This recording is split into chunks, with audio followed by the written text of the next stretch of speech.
जय Hind and hello guys, स्वागत है आपका आपके अपने YouTube चैनल ज्ञानदे होस्ट में। और इस वीडियो में मैं आपको बताने वाला हूं यूपी पुलिस कंप्यूटर ऑपरेटर भर्ती 2025-2026 ऑनलाइन फॉर्म के बारे में कि कैसे आपको 1352 पोस्ट का फॉर्म फिलअप करना है। गाइस, इसके फॉर्म आप लोग 15 जनवरी 2026 तक भर सकते हैं और ऑल इंडिया से आप लोग इसमें अप्लाई कर पाएंगे।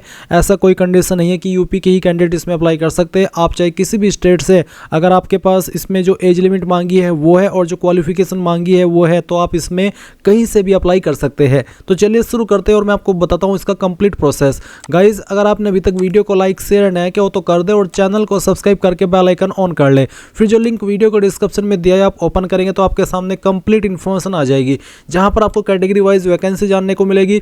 अप्लाई करने के लिए 12वीं जो कि आपने फिजिक्स एंड मैथमेटिक्स के साथ में की हो एज ए सब्जेक्ट, साथ ही आपके पास DOE ACC society O level certificate होना चाहिए या फिर उसके बराबर का कोई और सर्टिफिकेट। अगर ये नहीं है सर्टिफिकेट और आपने डिप्लोमा किया है कंप्यूटर इंजीनियरिंग या इलेक्ट्रॉनिक्स इंजीनियरिंग के अंदर, तो भी आप इसमें अप्लाई कर सकते हैं। फिर यहाँ पर फीस की अगर बात करें तो जनरल OBC EWS के लिए 500 है और SC ST के लिए 400 है। फिर एज लिमिट आपकी 18 से 28 है जो कि 1 जुलाई 2025 तक काउंट की जाएगी। सिलेक्शन प्रोसेस आप यहां पर देख सकते हैं। अब गाइज, आपने यहां पर इसके एलिजिबिलिटी के बारे में पूरी जानकारी जान ली है। अगर आप इसमें अप्लाई करने के लिए एलिजिबल है और आपने अभी तक फॉर्म नहीं भरा तो आप इंपॉर्टेंट लिंक के सेक्शन में आएंगे, apply online through OTR link, इसके ऊपर क्लिक करेंगे। इसके बाद आपके सामने ये पोर्टल आ जाएगा। यहाँ पर आने के बाद मैं आपको बता दूं कि जब से पोर्टल लॉन्च हुआ है, अगर आपने उस वक्त इसके ऊपर OTR कर लिया था तो आपका अकाउंट बना हुआ है। आप दोबारा से OTR नहीं करेंगे, आप डायरेक्टली लॉगिन विद अकाउंट इसके ऊपर क्लिक करेंगे या फिर लॉगिन विद आधार ID इसके ऊपर क्लिक करेंगे या फिर लॉगिन विद डिजी लॉकर, यानी कि 3 माध्यम से आप लॉगिन हो सकते हैं। अगर आप लॉगिन विद अकाउंट सेलेक्ट करते हैं तो आपको यहाँ पर आपका रजिस्टर्ड नंबर या ईमेल एड्रेस डालना है, अपना पासवर्ड डालना है जो आपने उस वक्त बनाया था और लॉगिन कर लेना है। और गाइज, अगर आप ये पासवर्ड भूल गए हैं तो आप फॉरगेट पासवर्ड के ऊपर क्लिक करेंगे, रजिस्टर्ड नंबर या ईमेल एड्रेस डालेंगे, डेट ऑफ बर्थ जो आपने फॉर्म के अंदर भरी थी वो आप सिलेक्ट कर लेंगे और प्रोसीड के ऊपर जैसे ही क्लिक करेंगे तो आपको एक न्यू पासवर्ड सेंड किया जाएगा और उसका इस्तेमाल करके आप लॉगिन हो जाएंगे। अगर आप फिर भी लॉगिन नहीं हो पा रहे इन माध्यम से तो आप यहां पर इसमें देख सकते हैं लॉगिन विद आधार ID। अगर आप ये सिलेक्ट करेंगे तो आपको यहां पर वो नंबर डालना है जो आधार के साथ में लिंक है और फिर जनरेट आधार OTP के ऊपर क्लिक करना है। आपके नंबर पर OTP जाएगा जो कि आप यहां पर डाल करके इसको टिक करेंगे और लॉगिन हो जाएंगे। अब गाइज, अगर आप बिल्कुल फ्रेशर है, आपने इस वेबसाइट का इस्तेमाल करके कोई फॉर्म भरा ही नहीं, पहली बार इस वेबसाइट का इस्तेमाल करते हुए कोई फॉर्म भरने वाले हैं, तो ऐसे में आपको पहले इसमें रजिस्टर होना होगा। आपने यहाँ 1 टाइम रजिस्ट्रेशन करना होगा, तो आप यहाँ पर रजिस्टर हियर इसके ऊपर क्लिक करेंगे। अब आप यहाँ पर वो ईमेल ID डालेंगे जो आप रजिस्टर करना चाहते हैं और वो नंबर डालेंगे। ये ईमेल और नंबर आपके पास ऐसे होने चाहिए जो कि हमेशा रहे और ऐसा ना हो कि आपने किसी की भी भर दी और बाद में जाकर के इनका एक्सेस आपके पास न रहे। इसलिए बिल्कुल ऐसे ईमेल और ऐसा नंबर डालना जो कि आपके पास अवेलेबल है। और अब आप जैसे नंबर को डाल देंगे तो जनरेट ईमेल OTP और जनरेट मोबाइल OTP के ऊपर क्लिक करेंगे। दोनों OTP जब आपको प्राप्त हो जाएंगे, और वो OTP कई बार ऐसा होता है कि ईमेल का आने में प्रॉब्लम कर देता है, तो थोड़ा सा आपको वेट कर लेना है। और ईमेल वाला OTP आपको इनबॉक्स के अंदर कभी कभी नहीं आता, तो आपको स्पैम फोल्डर भी चेक कर लेना है। तो जैसे ही OTP आ जाए दोनों, तो आप यहाँ पर दोनों OTP एक साथ डालेंगे और फिर उसके बाद वेरीफाई एंड प्रोसीड इसके ऊपर क्लिक करेंगे। गाइज, जैसे ही आपका OTP वेरिफिकेशन सक्सेसफुल हो जाए तो आप यहाँ पर सत्यापन का पेज देखेंगे जहाँ पर आपको बोला है कि I confirm that I have completed 18 years of age, तो आप इसके ऊपर टिक कर देना। इसके ऊपर टिक करने के बाद आप नीचे की तरफ आएंगे और यहाँ पर आपके सामने 2 ऑप्शन है, एक है वेरीफाई थ्रू आधार और दूसरा है वेरीफाई थ्रू डिजिलॉकर, या फिर तीसरा है I am not currently registered with Aadhaar और डिजिलॉकर। तो यहाँ पर तीसरा ऑप्शन तभी सेलेक्ट कीजिएगा तब आप रजिस्टर्ड ना हो। बट ये गाइज, आपको आधार के थ्रू वेरिफिकेशन करना या फिर डिजिलॉकर के माध्यम से वेरिफिकेशन करना काफ़ी ज़रूरी हो जाता है, क्योंकि आपकी इन्फॉर्मेशन डॉक्यूमेंट वेरिफिकेशन के टाइम यहीं से फैच की जाती है और यहीं से वेरीफाई की जाती है। इसलिए आप इनमें से कोई एक माध्यम का सिलेक्ट कीजिए। अगर आप मान लीजिए आधार का कर रहे हैं तो आपको वेरिफिकेशन थ्रू आधार इसके ऊपर टिक करना है। एंड देन यहाँ पर आप आपका जो आधार नंबर है वो डालेंगे या फिर आपकी जो वर्चुअल ID है वो डालेंगे। कोई एक चीज़ आपको यहाँ पर डालनी है और जनरेट आधार OTP इसके ऊपर क्लिक करना है। देन गाइज, जो नंबर आपका आधार कार्ड के साथ में लिंक है उसके ऊपर एक OTP जाएगा जो कि आप यहाँ पर डालेंगे और वेरीफाई एंड प्रोसीड इसके ऊपर क्लिक करेंगे। अब आप यहाँ पर देखेंगे आधार सत्यापन हो चुका है। तो आपने यहाँ पर आधार सत्यापन अगर किया है आधार के माध्यम से तो आपकी इन्फॉर्मेशन इस तरह से आ जाएगी, जिसमें कि आपका जो आधार कार्ड के अकॉर्डिंग नाम है वो देखने को मिलेगा, आपकी डेट ऑफ बर्थ और आपका जेंडर।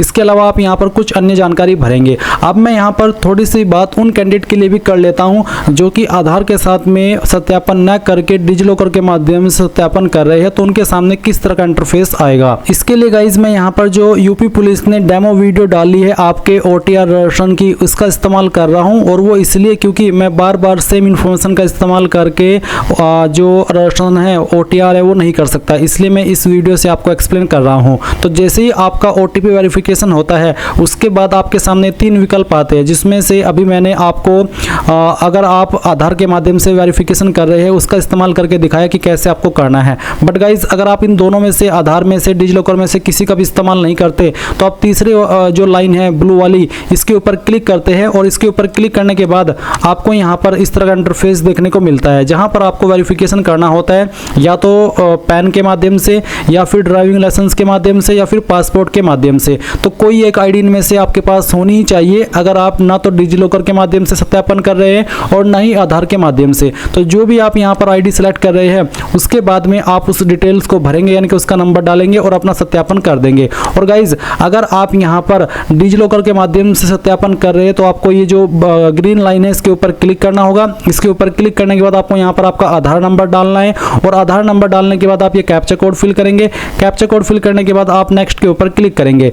नेक्स्ट के ऊपर क्लिक करने के बाद में आप यहाँ पर देखेंगे आपको बोला है कि एक OTP, तो बेसिकली आपको यहाँ पर OTP सेंड किया गया है। तो आप यहाँ पर आपका वो जो OTP मिला है आपके नंबर के ऊपर वो OTP डालिएगा जो कि आपका आधार कार्ड के साथ में लिंक है, और फिर कंटिन्यू कर दीजिएगा। फिर आप यहाँ पर एक 6 डिजिट का सिक्योरिटी पिन क्रिएट करेंगे अपनी चॉइस का, जिसका एग्जाम्पल आपको आपकी डिस्प्ले के ऊपर देखने को मिल जाएगा। तो आप यहाँ पर जैसे ही पिन क्रिएट कर ले और कंटिन्यू करें तो फिर आप यहाँ पर देखेंगे कि जो आपका डिजिलॉकर अकाउंट है वो बन चुका है, और आप यहाँ पर देखेंगे आपकी सभी इन्फॉर्मेशन आ चुकी है। तो आप जिस इन्फॉर्मेशन का एक्सेस देना चाहते हो यूपी पुलिस को उसको आप टिक कर देंगे। जैसे कि जो आपके डिटेल्स डिजिलॉकर अकाउंट के ऊपर अवेलेबल है वो आपको यहाँ पर देखने को मिलेगी। तो आपको क्या करना है, आप यहाँ पर देखेंगे नीचे की तरफ आएंगे और नीचे की तरफ आकर के आप इन सभी को सिलेक्ट कर देंगे, यानी कि जिस डिटेल को आप देना चाहते हैं उसके ऊपर टिक कर देना और फिर अलाउ कर देना। अलाउ करने के बाद में आपका यहाँ पर डिजिलॉकर के माध्यम से सत्यापन हो जाएगा। तो गाइज मैंने आपको तीनों तरीके से बता दिया कि कैसे आपको आपका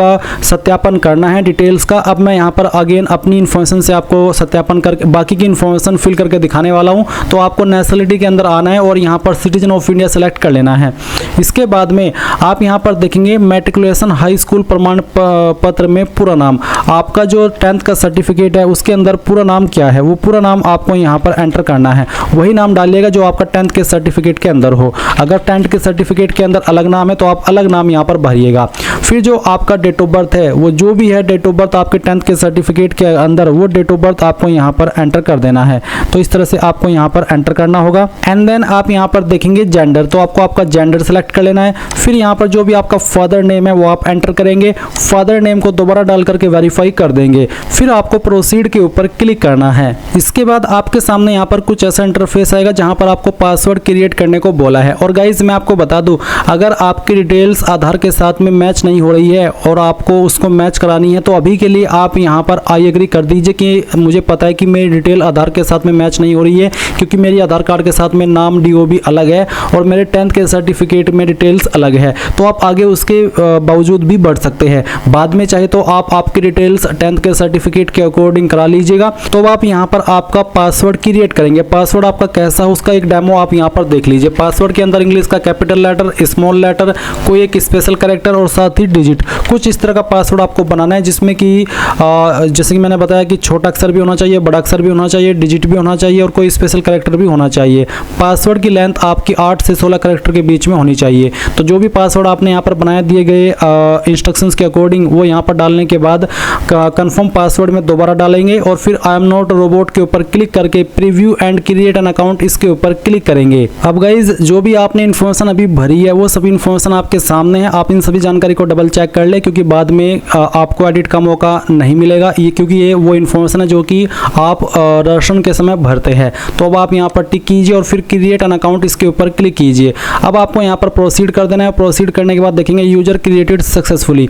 अब आप यहाँ से ओके करेंगे और ओके करने के बाद में आपको यहाँ पर लॉगिन होना है। लॉगिन आप 3 तरीके से हो सकते हैं, एक है लॉगिन विद अकाउंट, दूसरा है लॉगिन विद आधार आईडी और तीसरा है लॉगिन विद डिजी लॉकर। तो जिस भी माध्यम से आपको लॉगिन होना है वही आप सिलेक्ट कर लीजिए। मैंने यहाँ पर लॉगिन विद अकाउंट का ऑप्शन सिलेक्ट किया है, तो मेरे सामने वाला इंटरफेस आया है। आप भी आपकी चॉइस के अकॉर्डिंग जो माध्यम चाहिए वो सिलेक्ट कर सकते हैं लॉगिन होने के लिए। तो अगर आप यही वाला माध्यम सिलेक्ट कर रहे हैं तो आपको आपका रजिस्टर्ड नंबर या ईमेल एड्रेस डालना है और फिर जो पासवर्ड आपने अपनी मर्जी से भी बनाया क्रिएट अकाउंट करते समय वो पासवर्ड आप डालेंगे। फिर आप आई एम नॉट रोबोट के ऊपर क्लिक करेंगे और लॉगिन के ऊपर क्लिक करेंगे। इसके बाद गाइज आप सिलेक्ट करेंगे कि आप किसके ऊपर ओटीपी चाहते हैं लॉगिन होने के लिए, ईमेल या फिर नंबर। तो मैंने यहाँ पर नंबर सेलेक्ट किया, उसके बाद में उसी के ऊपर आपको ओटीपी सेंड किया जाएगा। वो ओटीपी आप यहाँ पर डालिए और लॉगिन के ऊपर क्लिक कीजिए। अब गाइज आपके सामने यहाँ पर कुछ ऐसा इंटरफेस आ जाएगा। यहाँ पर आ जाने के बाद में आप ऑनलाइन एप्लीकेशन के सेक्शन पर क्लिक करेंगे और यहाँ पर आने के बाद आपको देखने को मिल जाएगी आपकी कंप्यूटर ऑपरेटर ग्रेड ए की वैकेंसी और इसकी जो स्टार्टिंग डेट है, लास्ट डेट है, वो भी आप यहाँ पर देख सकते हैं।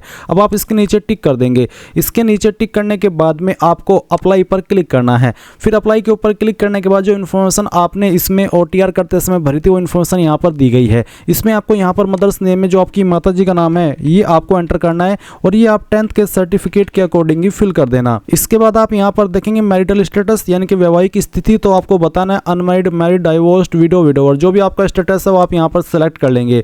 जो जैसे कि अगर आप यहाँ पर कुछ भी सिलेक्ट कर रहे हैं तो आपके सामने अतिरिक्त ऑप्शन नहीं आ रहा है, तो आपका जो भी स्टेटस है वो आप सेलेक्ट कर लेना। फिर पूछा क्या आप उत्तर प्रदेश के मूल निवासी है, यानी कि आपके पास यूपी का डोमिसाइल है। अगर है आप यूपी के निवासी तो आप यस करेंगे। यस करने पर आपको कुछ अतिरिक्त जानकारी देनी होगी, जैसे कि मूल निवास डोमिसाइल प्रमाण पत्र जारी करने वाला जिला, यानी कि किस जिले के द्वारा आपका सर्टिफिकेट जारी हुआ है वो जिला आपको यहाँ पर सिलेक्ट कर लेना है। आपको यहाँ पर अच्छे से टाइम लगा करके सभी जानकारी भरनी है, किसी में भी जल्दबाजी नहीं करनी है। फिर पूछा है कि मूल निवास यानी कि डोमिसाइल प्रमाण पत्र जारी करने वाले उत्तर प्रदेश राज्य के पदाधिकारी, यानी कि कौन सी पोस्ट के अधिकारी ने उसको जारी किया है। ये post generally ADM, city magistrate, DM, SDM, तहसीलदार, इन पोस्ट के द्वारा जारी होता है। अब आपको आपका सर्टिफिकेट उठाना है और उसमें नीचे की तरफ जहां पर मोहर लगी हुई होती है वहीं पर सक्षम अधिकारी लिखा होता है और स्लैश के बाद में लिखा होता है उस पोस्ट का नाम जिसने उसको जारी किया है। तो आपको चेक करना है और फिर वो पोस्ट यहाँ पर सेलेक्ट कर लेनी है। उसके बाद में किस डेट में आपका सर्टिफिकेट जारी हुआ है वो डेट आपको सेलेक्ट करनी है। ये डेट भी आपको ऊपर की तरफ देखने को मिल जाती है जहाँ पर जारी दिनांक लिखा होता है और उसके बाद में लिखा होता है कि किस डेट में जारी हुआ है, तो वो डेट आप यहाँ पर सेलेक्ट कर लेंगे। उसके बाद डोमिसाइल सर्टिफिकेट एप्लीकेशन नंबर, तो आपको आपका एप्लीकेशन नंबर डालना है, यानी कि जो आपका आवेदन क्रमांक है वो आप यहाँ पर भरेंगे और फिर जो यहाँ पर प्रमाण पत्र क्रमांक है वो आपको इस वाले सेक्शन में भरना है। इसके बाद आती है आपकी कास्ट कैटेगरी। तो अगर अनरिजर्व्ड है आपके सामने कोई ऑप्शन अतिरिक्त नहीं आएगा, बट अगर आपकी कैटेगरी EWS है तो आपके सामने यहाँ पर अतिरिक्त ऑप्शन आएंगे, यानी कि EWS कैटेगरी सर्टिफिकेट की इन्फॉर्मेशन देनी होगी। अगर आप OBC है तो आपको यहाँ पर इस तरह से आई अंडरस्टैंड इसके ऊपर क्लिक करना होगा और साथ ही आप यहाँ पर उसकी इन्फॉर्मेशन भी फिल करेंगे। अगर आप SC ST है तो भी आपके सामने इस तरह के अतिरिक्त ऑप्शन आएंगे। तो चलिए मैं दिखाता हूँ कि कैसे आपको भरना है। जैसे कि यहाँ पर आपसे पूछा है श्रेणी प्रमाण पत्र जारी करने वाला जिला, तो सेम वे में जैसे कि भी आपने डोमिसाइल की जानकारी भरी है ऐसा ही आपको यहाँ पर कास्ट सर्टिफिकेट की जानकारी भरनी है। तो यहाँ पर पहले आप जिला सेलेक्ट कर लेंगे कि किस जिले के द्वारा आपका सर्टिफिकेट जारी हुआ है और फिर कौन सी पोस्ट के द्वारा जारी हुआ है। उसके अलावा किस डेट में ये सर्टिफिकेट जारी हुआ है वो डेट सेलेक्ट करेंगे and then certificate application number आपको यहाँ पर देना होगा और साथ ही सर्टिफिकेट सीरियल नंबर भी आपको यहाँ पर फिल करना है। ये सब इन्फॉर्मेशन आपको आपके कास्ट सर्टिफिकेट के ऊपर देखने को मिल जाएगी। अगर कोई डिटेल समझ में ना आए, कोई कन्फ्यूजन हो तो आप कमेंट के माध्यम से पूछ लेना। अब आप नीचे आएंगे और आपके एड्रेस की इन्फॉर्मेशन भरेंगे।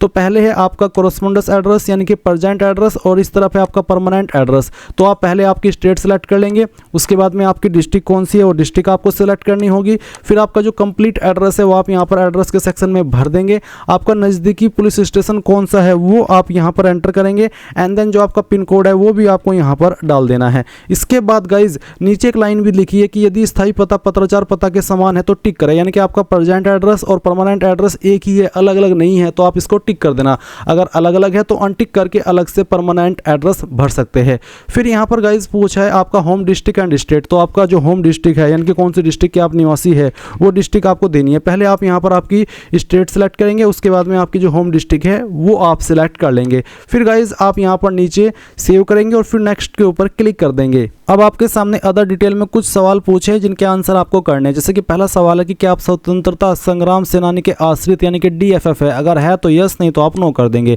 फिर क्या आप एक भूतपूर्व सैनिक है, अगर है तो यस, नहीं तो यहाँ पर भी आपको नो करना है। अगला सवाल है कि उत्तर प्रदेश के राजकीय कर्मचारी का विवरण, क्या आप उत्तर प्रदेश के राजकीय कर्मचारी है और आपके पास अपेक्षित प्रमाण पत्र है, अगर आप ऐसे कैंडिडेट है तो यस कर देना, नहीं तो आप नो करेंगे और फिर यहाँ पर सेव के ऊपर क्लिक करके नेक्स्ट के ऊपर क्लिक कर देंगे। नाउ गाइज आपको यहाँ पर आपकी जो क्वालिफिकेशन की जानकारी है वो फिल करनी है। आपको इसमें बोला है कि आपके पास इंटरमीडिएट यानी कि 12वीं जो कि आपने फिजिक्स एंड मैथमेटिक्स के साथ में पास की हो और साथ ही आपके पास O लेवल का सर्टिफिकेट होना चाहिए या फिर उसके बराबर का कोई ऐसा सर्टिफिकेट जो कि कंप्यूटर के इस कोर्स के बराबर माना जाता हो, या फिर आपके पास अगर ये दोनों चीज़ें नहीं है तो फिर अगर आपने डिप्लोमा किया है आपका कंप्यूटर इंजीनियरिंग के अंदर या फिर इंफॉर्मेशन टेक्नोलॉजी या फिर इलेक्ट्रॉनिक्स इंजीनियरिंग, तो भी आप इसमें अप्लाई कर सकते हैं। तो चलिए अब आप नीचे की तरफ आएंगे और सबसे पहले आपको इसमें 10वीं की जानकारी भरनी होगी। मेरी 10वीं की जानकारी पहले से ऐड है, इसलिए मैं यहाँ पर इसी को एडिट करके दिखाता हूँ। तो आप इसमें पहले बोर्ड नेम सेलेक्ट कर लेंगे आपका 10वीं का, फिर किस साल के अंदर आपने पास की थी वो डेट आप सेलेक्ट कर लेंगे,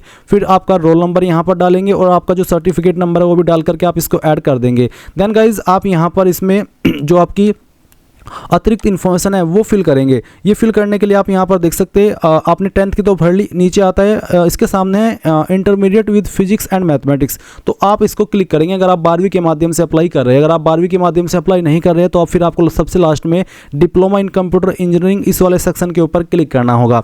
चलिए मैं यहाँ पर पहले 12वीं के माध्यम से अप्लाई करने वाले कैंडिडेट को बताता हूँ कि कैसे उनको जानकारी भरनी है। तो आप यहाँ पर जो आपका बोर्ड नेम है वो आप सिलेक्ट कर लेंगे। इसमें यहाँ पर जो भी आपका बोर्ड है, काफ़ी सारे बोर्ड देखने को मिल रही है। अगर आपका बोर्ड यहाँ पर देखने को न मिले तो अदर्स का ऑप्शन भी दिया है, तो आप आपका बोर्ड सेलेक्ट कर लीजिए। इसके बाद आप यहाँ per month and year of passing में बताएंगे कि कौन से महीने और किस साल के अंदर आपने आपकी इस क्वालिफिकेशन को पास कर लिया था, इस तरह से जैसा कि मैं आपको सिलेक्ट करके दिखा रहा हूँ। एंड देन गाइज देखेंगे रोल नंबर, तो आपको यहाँ पर आपकी 12वीं का रोल नंबर एंटर कर देना है। फिर आपका जो सर्टिफिकेट सीरियल नंबर है वो भी आप यहाँ पर डाल देंगे एंड ऐड के ऊपर क्लिक करके इसको ऐड कर देंगे। अब आते हैं O लेवल फ्रॉम DOECC यानी कि आपका कंप्यूटर सर्टिफिकेट, तो आप इसके ऊपर क्लिक कीजिए। देन यहाँ पर आपको सब्जेक्ट के अंदर बताना कि आपके पास इनमें से कौन सा सर्टिफिकेट है। इसमें काफ़ी सारी क्वालिफिकेशन दी गई, तो अगर आपके पास O लेवल का है तो आप O लेवल सेलेक्ट कर लेंगे। अगर ये नहीं है और आपके पास कुछ और है जैसे कि advance diploma in computer for at least 1 year, तो आप इसे सेलेक्ट कर लेंगे। आपके पास BSc है IT विद कंप्यूटर साइंस, तो आप इसे सेलेक्ट कर लेंगे। डिप्लोमा है, यानी कि यहाँ पर कंप्यूटर से रिलेटेड काफ़ी सारी क्वालिफिकेशन दी गई है। तो अगर आपके पास इनमें से कोई भी क्वालिफिकेशन है तो आप इसमें कंप्यूटर वाइज अप्लाई करने के लिए एलिजिबल है। तो इनमें से आपके पास जो भी क्वालिफिकेशन है वो आपको सेलेक्ट कर लेनी है। चलिए मैं यहाँ पर एक सेलेक्ट करके आपको दिखाता हूँ। उसके बाद में आप देखेंगे आपके कॉलेज या फिर विश्वविद्यालय का नाम या फिर संस्थान का नाम, यानी कि आपने कहाँ से की है इस क्वालिफिकेशन को, उसका नाम आपको पूरा देना होगा। मैं शॉर्ट फॉर्म में लिख करके दिखा रहा हूँ। फिर आपने किस महीने और किस साल के अंदर पास कर लिया था वो भी आपको यहाँ पर सिलेक्ट करके बताना है। उसके बाद आप देखेंगे रोल नंबर, तो अगर आपका रोल नंबर यहाँ पर एप्लीकेबल हो रहा है तो आप यहाँ पर डाल देंगे। अगर आपके ऊपर रोल नंबर एप्लीकेबल नहीं होता है तो आप यहाँ पर NA लिख सकते हैं। उसके बाद कंप्यूटर जो आपका सर्टिफिकेट सीरियल नंबर है वो भी आपको यहाँ पर डाल देना है। एंड देन आप यहाँ पर ऐड के ऊपर क्लिक करेंगे तो यह जानकारी आपकी ऐड हो जाएगी। अब आप इस क्वालिफिकेशन से भी अप्लाई करने के लिए एलिजिबल है। बट गाइज अगर आपके पास ये दोनों नहीं है और आपके पास डिप्लोमा है इन वाले डिसिप्लिन में जो यहाँ पर मेंशन किए गए हैं, तो आप यहाँ पर इन दोनों को स्किप करके इस वाले को सिलेक्ट करना, इन दोनों को छोड़ देना क्योंकि आपके पास ये नहीं है। अगर है तो भी आप इसको भर सकते हैं। एंड देन आप यहाँ पर इसमें क्वालिफिकेशन सेलेक्ट करेंगे कि इनमें से कौन सी क्वालिफिकेशन आपके पास है और कहाँ से आपने की है, उस कॉलेज या फिर विश्वविद्यालय का नाम आपको यहाँ पर एंटर करना है। तो चलिए मैं आपको यहाँ पर ये फिल करके दिखा रहा हूँ। ये डालने के बाद आप देखेंगे कि आपने किस महीने और किस साल के अंदर ये क्वालिफिकेशन पास की है वो आपको यहाँ पर सिलेक्ट कर लेना है। इसके बाद गाइज आप यहाँ पर मंथ सेलेक्ट कर लेंगे एंड देन आप यहाँ पर इसमें डे और फिर आपका जो रोल नंबर है फाइनल ईयर का वो आप यहाँ पर डाल देंगे। एंड देन आपका जो फाइनल ईयर का सर्टिफिकेट सीरियल नंबर है वो आप यहाँ पर डाल देंगे। एंड देन आप ऐड के ऊपर क्लिक करेंगे तो इस तरह से आपकी सभी जानकारी ऐड हो जाएगी। तो मैंने सभी को बता दी है। अगर आप 12वीं और डिप्लोमा के माध्यम से अप्लाई करते हैं तो आपको कैसे भरना है वो मैंने यहाँ पर अच्छे से आपको एक्सप्लेन कर दिया। अगर आपको किसी भी पॉइंट में कोई डाउट हो तो कमेंट के माध्यम से पूछ लेना। अब आप यहां पर नेक्स्ट के ऊपर क्लिक करेंगे। इसके बाद गाइज आपको यहां पर काफी सारे जो सर्टिफिकेट्स है वो अपलोड करने हैं, जिसकी कास्ट सर्टिफिकेट, डोमिसाइल सर्टिफिकेट। तो आप क्या करेंगे, सबसे पहले आपको यहां पर अपलोड इसके ऊपर क्लिक करना है। इसके ऊपर क्लिक करने के बाद आप जानेंगे कि आपका जो इसका फॉर्मेट है वो PDF का होना चाहिए और साइज 1 MB से कम होना चाहिए। अब मान लीजिए आपका जो सर्टिफिकेट है कास्ट का ये इमेज के अंदर है, तो आप इसको PDF में कैसे बनाएंगे वो जान ले। गूगल के अंदर आना, सर्च करना इमेज टू PDF और सर्च करने के बाद जो पहली वाली वेबसाइट वेबसाइट आएगी, इसको ओपन कर लेना। अब जो आपने इमेज फॉर्मेट में आपका सर्टिफिकेट अपने पास रखा है, आप उसको सेलेक्ट कर लेंगे, सेलेक्ट जेपीजी इमेज। मैं ये डेमो के लिए बता रहा हूँ। चलिए मैं यहाँ पर इनमें से एक इमेज सेलेक्ट कर लेता हूँ और इसको ओपन कर देता हूँ। ओपन करने के बाद आप कन्वर्ट टू पीडीएफ के ऊपर क्लिक करेंगे तो ये जो फाइल है आपकी वो डाउनलोड पीडीएफ के ऊपर जैसे आप क्लिक करेंगे तो पीडीएफ के अंदर कन्वर्ट हो जाएगी। एंड फिर आप यहाँ पर इसमें ब्राउज के ऊपर क्लिक करेंगे और जहाँ पर भी आपने अभी इस फाइल को बनाया है पीडीएफ के रूप में उसको सिलेक्ट कर लेंगे। चलिए मैं यहाँ पर एक फाइल सेलेक्ट करता हूँ। फिर आप यहाँ पर इसको सेव करेंगे और सेव करने के बाद आप यहाँ से ओके कर देंगे। ओके करने के बाद देखेंगे फाइल अपलोड हो चुकी है। आप व्यू के ऊपर क्लिक करके इसको व्यू भी कर सकते हैं। सेम वे में आपको आपका डोमिसाइल सर्टिफिकेट अपलोड करना है। जैसे कि अगेन मैं आपको दिखाता हूँ, इसके ऊपर क्लिक कीजिए, इमेज फॉर्मेट में है तो अभी जैसे मैंने आपको बताया ऐसा इसको आप पीडीएफ फॉर्मेट में बना लेंगे। एंड देन यहाँ पर जो आपका सर्टिफिकेट है उसको सिलेक्ट कर लेंगे। मैं फॉर्म डेमो के लिए भरा हूँ तो अगेन मैं यहाँ पर एक रैंडम फाइल सेलेक्ट करता हूँ, इसको सेव करता हूँ और यहाँ से ओके कर देता हूँ तो ये फाइल भी आपकी अपलोड हो जाएगी। अब आता है 10th स्टैंडर्ड और इक्विवेलेंट सर्टिफिकेट, यानी कि जो आपका 10th का सर्टिफिकेट है वो आपको अपलोड करना है। इसका फॉर्मेट भी आपका पीडीएफ का ही रखा है। अब बहुत सारे कैंडिडेट का सवाल होगा कि सर जो मेरा सर्टिफिकेट है और जो मार्कशीट है वो एक ही है, तो आपको क्या करना है? तो दोनों में आपको एक ही जो सर्टिफिकेट है वो अपलोड करना है। यानी कि अगर आपका मार्कशीट और सर्टिफिकेट एक ही है तो दोनों में आपको सेम फाइल अपलोड कर देनी है। बट अगर आपका सर्टिफिकेट और मार्कशीट अलग है तो आपको पहले सर्टिफिकेट अपलोड करना है और नीचे आपको मार्कशीट अपलोड कर देनी है। इसी प्रकार से आपको 12वीं का सर्टिफिकेट अपलोड करना है और मार्कशीट अपलोड करनी है। अगर एक ही है तो दोनों में आपको सेम फाइल अपलोड कर देनी है। उसके बाद जो आपके पास ओ लेवल सर्टिफिकेट है यानी कि कंप्यूटर रिलेटेड सर्टिफिकेट है वो आप अपलोड करेंगे।